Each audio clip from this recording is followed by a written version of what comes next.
السلام عليكم ورحمة الله وبركاته. إن الحمد لله نحمده ونستعينه ونستغفره ونعوذ بالله من شرور أنفسنا ومن سيئات أعمالنا. من يهده الله فلا مضل له ومن يضلل فلا هادي له. ونشهد أن لا إله إلا الله وحده لا شريك له. ونشهد أن سيدنا ونبينا محمدًا عبده ورسوله. أما بعد فأعوذ بالله من الشيطان الرجيم. بسم الله الرحمن الرحيم. إن الصلاة كانت على المؤمنين كتابا موقوتا. وقال النبي صلى الله عليه وسلم: إن الله يحب إذا عمل أحدكم عملا أن يتقنه او كما قال علیہ الصلاۃ والسلام. میرے بہت ہی معزز اور محترم بزرگوں اور عزیز بھائیوں اور ہماری بہنوں، ہمارے لیے اللہ تعالیٰ کا خاص فضل و کرم اور احسان مسلسل جاری ہے. رمضان اور عید اور پھر جمعہ، بار بار اللہ تعالیٰ اپنی ذات اور اپنی رحمتوں اور نعمتوں اور اپنی صفات اور اسماء حسنہ سے مربوط رکھنے اور ان سے وابستہ رکھنے کے لیے ہم سب کو متوجہ فرماتے رہتے ہیں. اللہ تعالیٰ ہمیں زیادہ سے زیادہ فیض یاب فرمائے. حضرات، رمضان المبارک کا مہینہ ابھی ابھی گزرا ہے. اس مہینے نے ہم لوگوں کو بہت کچھ سبق سکھایا ہے، بہت سے درس دیے ہیں. ان میں ایک بہت اہم درس اور بہت اہم سبق یہ ہے کہ ہم زندگی ایک نظام کے تحت گزاریں، نظم و ضبط کے تحت گزاریں. ایک ڈسپلن ہمارے کاموں میں ہونا چاہیے، جسے عربی میں الانضباط کہتے ہیں، کہ ہر چیز اس کے آداب کے مطابق، اس کے بنائے ہوئے ضابطے کے مطابق اور بہتر سے بہتر طریقے پر اس کو کرنے کی کوشش کی جائے. اور اس کی سب سے بہترین مثال نماز ہے. نماز کو اسلام نے وقت وقت سے فرض کیا. اللہ تعالیٰ نے فرمایا کہ ان الصلاۃ کانت علی المؤمنین کتابا موقوتا. بے شک نماز اہل ایمان پر فرض ہے، مقررہ وقتوں میں، وقتوں کی تعین کے ساتھ. ایسا نہیں ہے کہ کبھی بھی کسی وقت بھی فرض نماز ادا کر لی جائے. جو خاص نمازیں اللہ کی طرف سے متعین ہیں وہ اپنی مرضی سے کسی وقت بھی ادا کر لیا جائے.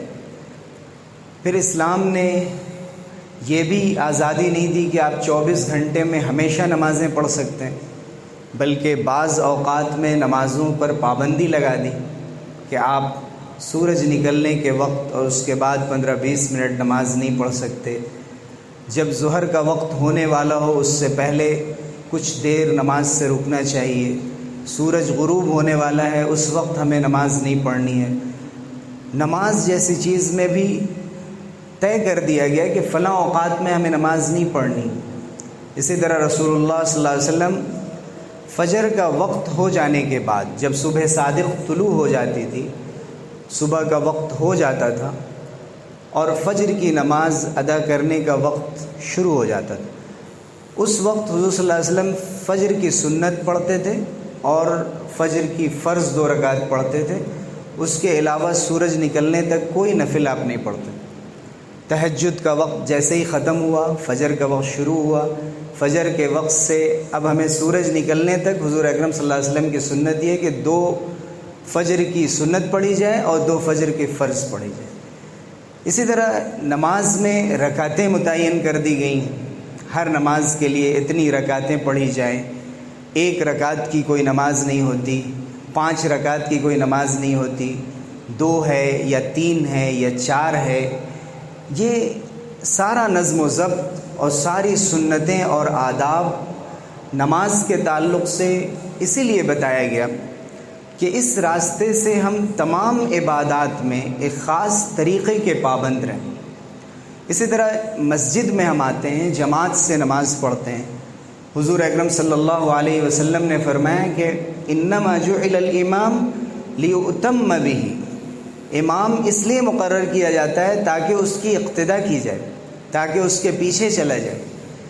جب ہم مسجد میں حاضر ہو گئے، مسجد میں حاضر ہونے کے بعد اب مؤذن جب اقامت کے لیے کھڑا ہوگا، اللہ اکبر کے ذریعے جب وہ اقامت کا آغاز کرے گا تو اب ہمیں کھڑا ہونا۔ وقت متعین کر دیا جاتا ہے مساجد میں تاکہ وقت سے نماز پڑھی جائے، اذاں کا وقت متعین، اقامت کا وقت متعین ہے، نماز کا وقت متعین ہے۔ لیکن کبھی 1 منٹ آگے پیچھے اس میں اگر تاخیر ہو رہی، جب تک مؤذن نے اقامت شروع نہیں کی ہمیں جلدی سے کھڑے ہونے کی کوشش نہیں کرنا چاہیے۔ مساجد میں بہت سی مرتبہ دیکھا جاتا ہے کہ بار بار لوگ گھڑی کی طرف دیکھتے ہیں، مؤذن بھی پریشر میں ہوتا ہے، امام بھی پریشر میں ہوتا ہے کہ اب 1 سیکنڈ بھی ادھر ادھر نہیں ہونا چاہیے۔ ایسا نہیں ہے، وقت میں تھوڑی بہت گنجائش ہوتی ہے، اٹھنے میں، کھڑے ہونے میں، مصلی پہ آنے میں، جانے میں ذرا وقت لگتا ہے۔ انتظار کرنا چاہیے کہ مؤذن شروع کرے، ہمیں نماز کے لیے کھڑے ہو جانا ہے۔ امام جب اللہ اکبر کہیں تو حضور صلی اللہ علیہ وسلم نے فرمایا کہ اذا رکع الامام فرکعوا واذا رفع فرفعوا واذا سجد فاسجدوا، رکوع کرے تو تم رکوع کرو، رکوع سے سر اٹھائے تو تم سر اٹھاؤ، وہ سجدے میں جائے تو تم سجدے میں جاؤ۔ بعض روایتوں میں فرمایا کہ جب وہ آمین، جب وہ الضالین کہے تو تم آمین کہو۔ بعض فقہاء نے لکھا کہ امام بھی آمین کہہ چکا ہو، والضالین کے بعد اس کا وقفہ آمین کا گزر چکا ہو تو مقتدی کو آمین کہنا چاہیے، چاہے وہ آہستہ کہہ رہا ہو اور زور سے کہہ رہا ہو تو ہمیں آواز بھی آتی ہے۔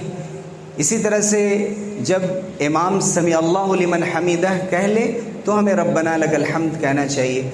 لیکن اقتداء میں اس بات کی بہت اہمیت ہے کہ امام سے پہلے کرنے کی تو بالکل اجازت نہیں ہے۔ حضور صلی اللہ علیہ وسلم نے بڑی وعید فرمائی کہ اگر رکوع میں امام سے پہلے کوئی سر اٹھا لیتا ہے تو اس کو ڈرنا چاہیے کہ اللہ تعالیٰ کہیں اس کا سر گدھے کا سر نہ بنا دے۔ ایک وعید بیان فرمائی۔ حضور اکرم صلی اللہ علیہ وسلم نے امام سے پہلے جانے کی تو بالکل اجازت نہیں دی، ساتھ ساتھ بھی، جسے ہم مقارنہ کہتے ہیں، ساتھ ساتھ کیا جا سکتا ہے، لیکن اس میں بھی بہتر یہ ہے کہ امام جب کہہ لے تو ہم کہیں۔ جیسے امام نے اللہ اکبر کہا، اکبر کے راہ پر پہنچا تو ہمارا اللہ اکبر شروع ہونا چاہیے۔ اس کو کہتے ہیں متابعت، اس کو کہتے ہیں اقتداء، کہ پوری طرح سے امام کے بعد ہو۔ یہ وہ آداب ہیں کہ جو اسی لیے بتائے گئے ہیں کہ پوری طرح سے ہم ایک نظام کے پابند رہیں، اور جب صفوں میں کھڑے ہوں تو صفوں کا بھی پورا لحاظ رکھا جائے، اپنی مرضی سے ہم صف نہ بنائیں۔ بسا اوقات آدھی صف ایک طرف کھڑی ہوتی ہے، عام طور سے قدموں کے پیچھے کے حصے سے، پیر کے پیچھے کے حصے سے صف برابر کرنی چاہیے۔ پیر کے سائز الگ الگ ہوتے ہیں، پنجے کی طرف سے اگر ہم آگے کے حصے سے برابر کریں گے تو صف برابر نہیں ہوتی، ہمیں صف پیچھے سے برابر کرنی چاہیے، اور دیکھنا چاہیے کہ جو صف بچھی ہوئی ہے اس میں جو لال یا بلو نشان ہے، اگر سب لوگ اس پر کھڑے ہیں تو سب لوگ ایک دوسرے کو متوجہ کریں کہ سب اس پر کھڑے ہو جائیں۔ اگر اور پیچھے سے جہاں سے صف شروع ہو رہی ہے وہاں سے کھڑے ہیں تو سب لوگ وہاں سے کھڑے ہوں۔ بنیان مرصوص، سیسا پلائی ہوئی دیوار کی طرح کھڑے ہونے چاہیے، بیچ میں کوئی جگہ چھوٹنے نہ پائے۔ حضور صلی اللہ علیہ وسلم نے فرمایا کہ سووا صفوفکم، اپنی صفیں برابر کرو، فإن تسویۃ الصفوف من اقامت الصلاۃ، صفوں کو برابر کرنا نماز کو قائم کرنا ہے، نماز کو مکمل کرنا۔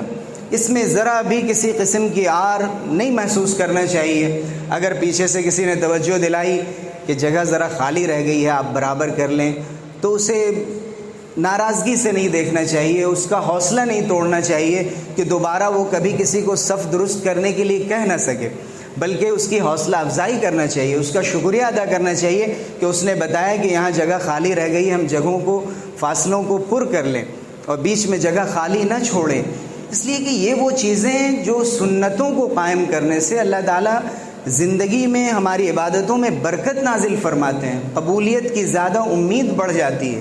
بظاہر دیکھنے میں یہ چھوٹی چھوٹی چیزیں ہوتی ہیں، لیکن ان کے ذریعے سے بہت سارا خیر وجود میں آتا ہے، ہمارے دلوں کے اندر اتحاد قائم ہوتا ہے، اللہ تعالیٰ کی طرف سے خاص مدد نازل ہوتی ہے۔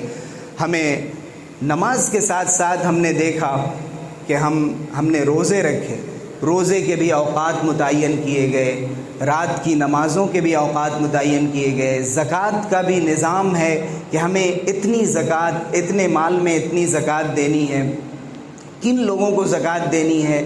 حج کا ایک خاص زمانہ متعین کیا گیا ہے، کس دن ہمیں خانہ کعبہ میں رہنا ہے، کب ہمیں عرفہ میں رہنا ہے، کب مزدلفہ میں رہنا ہے، کب منی میں رہنا ہے۔ کسی کا جی بہت لگ رہا ہو منی میں، لیکن حکم ہو گیا ہے کہ آج عرفات جانا ہے تو جانا ہے۔ عرفات سے کون واپس آنا چاہتا ہے؟ لیکن آپ کو حکم ہے کہ مزدلفہ میں رات گزارنی ہے تو گزارنی ہے۔ اب وہاں بہت کسی کا عبادت میں دل لگ رہا ہو اور سجدے سے اٹھنا نہ چاہ رہا ہو، لیکن اس کا حج مکمل نہیں ہو سکتا جب تک کہ وہ دوبارہ پھر منی کی طرف نہ آئے اور طواف زیارت کے لیے نہ جائے۔ احکام اس طرح سے اللہ رب العزت نے رکھے ہیں کہ پابند بنا دیا، اور پوری کائنات جو اللہ رب العزت چلا رہا ہے اپنی قدرت سے، وہ چاہے تو جس انداز سے چاہے چلائے، لیکن اللہ تعالیٰ نے خود بھی اپنے اعمال میں، اپنے کاموں میں، اور جو کچھ اللہ کے کرشمے نظر آ رہے ہیں سب میں اللہ تعالیٰ نے ایک نظم و ضبط دکھایا ہے۔ خلق کل شیء فقدرہ تقدیرا، اللہ تعالیٰ نے ہر چیز پیدا فرمائی اور اس کا ایک اندازہ متعین فرما دیا۔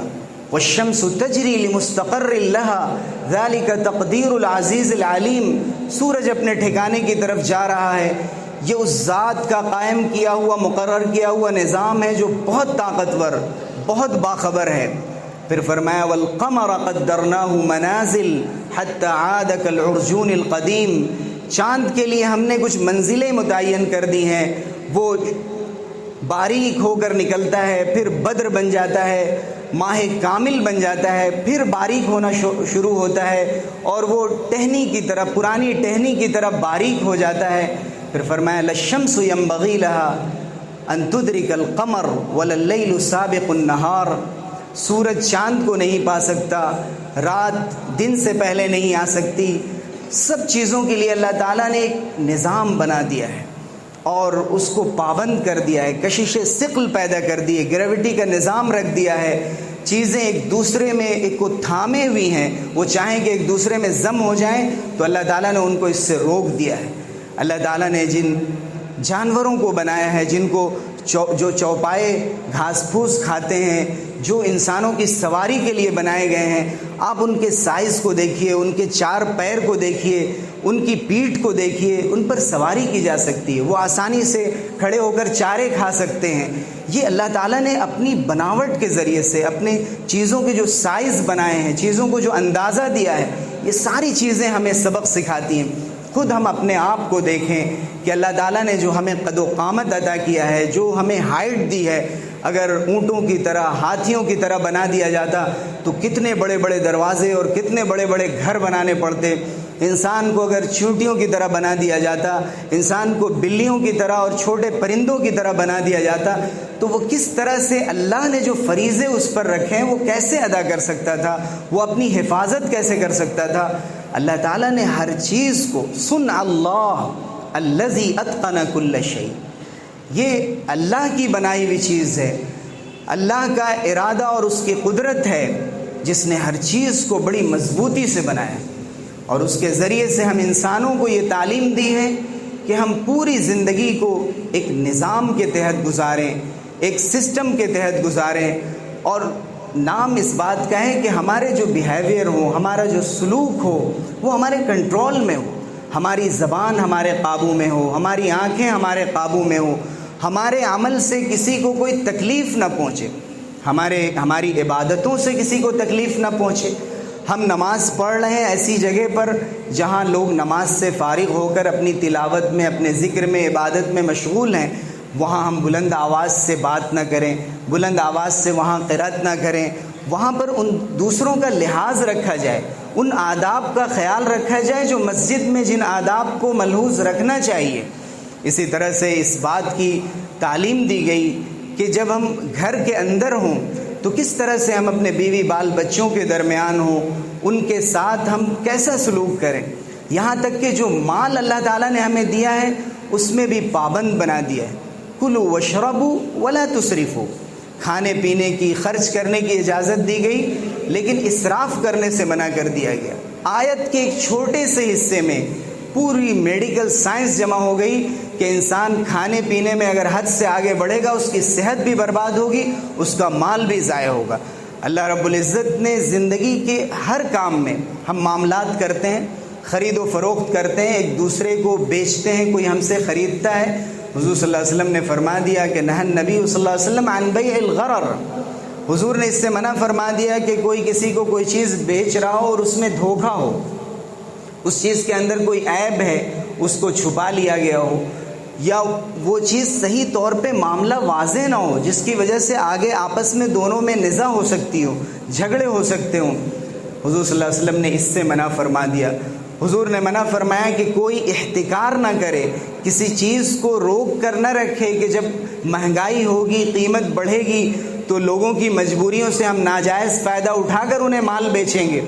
حضور اکرم صلی اللہ علیہ وسلم نے منع فرمایا کہ کوئی معاملہ کر رہا ہے کسی کے ساتھ، خرید و فروخت کا معاملہ کر رہا ہے، کرائے کا معاملہ کر رہا ہے، کوئی سواری ٹھیک کر رہا ہے، ہم بیچ میں جا کر آگے بڑھ کے کہیں میں تمہیں زیادہ پیسے دیتا ہوں، ان کو چھوڑو مجھے لے لو یا مجھے بیچ دو زیادہ قیمت میں، اس سے منع فرمایا۔ حضور اکرم صلی اللہ علیہ وسلم نے معاملات میں ایک تمیز سکھائی، ایک ادب سکھایا، اخلاق میں حضور اکرم صلی اللہ علیہ وسلم نے ایک ادب سکھایا، معاشرت میں ایک ادب سکھایا، اٹھنے بیٹھنے میں، گھر سے باہر نکلنے میں، گھر میں داخل ہونے میں، انسان جب گھر کے اندر داخل ہو رہا ہے سلام کرتے ہوئے اپنے گھر کے اندر داخل ہو، دعا پڑھتے ہوئے داخل ہو، بسم اللہ ولجنا و بسم اللہ خرجنا وعلی ربنا توکلنا، اللہ کے نام سے ہم داخل ہوئے، اللہ کے نام سے گھر سے باہر نکلے اور ہم اپنے ہی رب پر توکل کرتے ہیں اور بھروسہ کرتے ہیں۔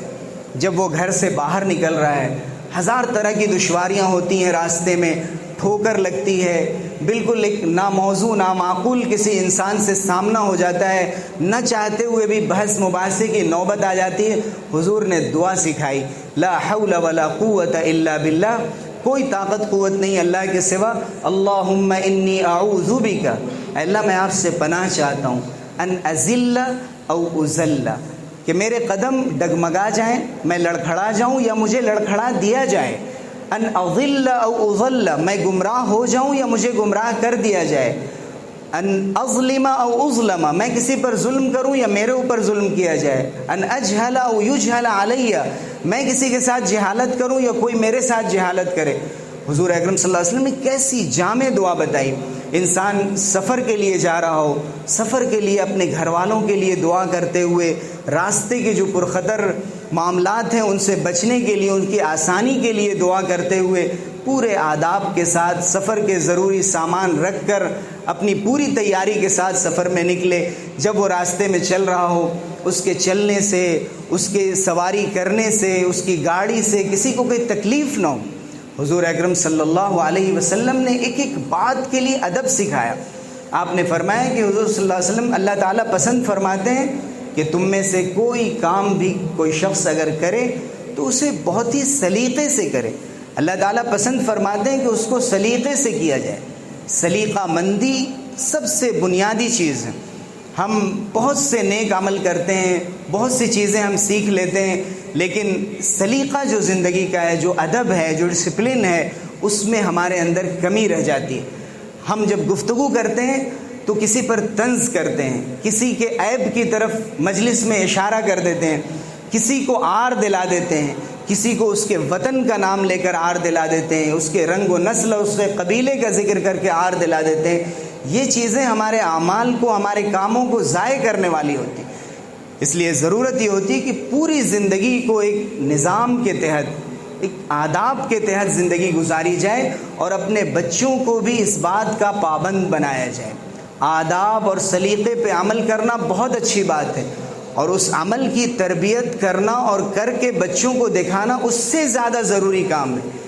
ہم سمجھتے ہیں کہ بچے خود بخود سیکھ جاتے ہیں، بچے خود بخود ہمیں دیکھ کر بہت سی چیزیں سیکھتے ہیں، لیکن اس کے ساتھ ساتھ ضرورت ہوتی ہے کہ بار بار ان کو چھوٹی سے بڑی بات کی طرف متوجہ کیا جائے۔ کھانے کے آداب سکھائے جائیں، سونے کے آداب سکھائے جائیں، صحیح وقت پہ سونے اور صحیح وقت پر اٹھنے کے آداب سکھائے جائیں۔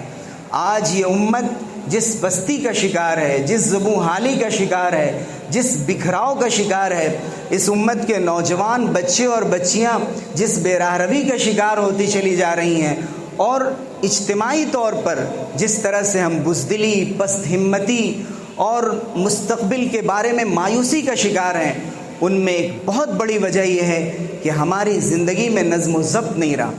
ہمارے سونے کے اوقات متعین نہیں ہے، ہمارے اٹھنے کے اوقات متعین نہیں ہے، گھر کا جو بڑا ہے، گارڈین ہے، اس کی بات نہیں چلتی ہے، بچے نافرمانیاں کرتے ہیں، اپنے مطابق، اپنی پسند کے مطابق وہ کھانے کھاتے ہیں، اپنی پسند کے مطابق سوتے اور اٹھتے ہیں، بلا اجازت بچے گھروں سے باہر جاتے ہیں، پتہ نہیں ہوتا کہ وہ کہاں ہیں، والدین کے فون ریسیو نہیں کرتے، مشکلات پیدا کرتے ہیں۔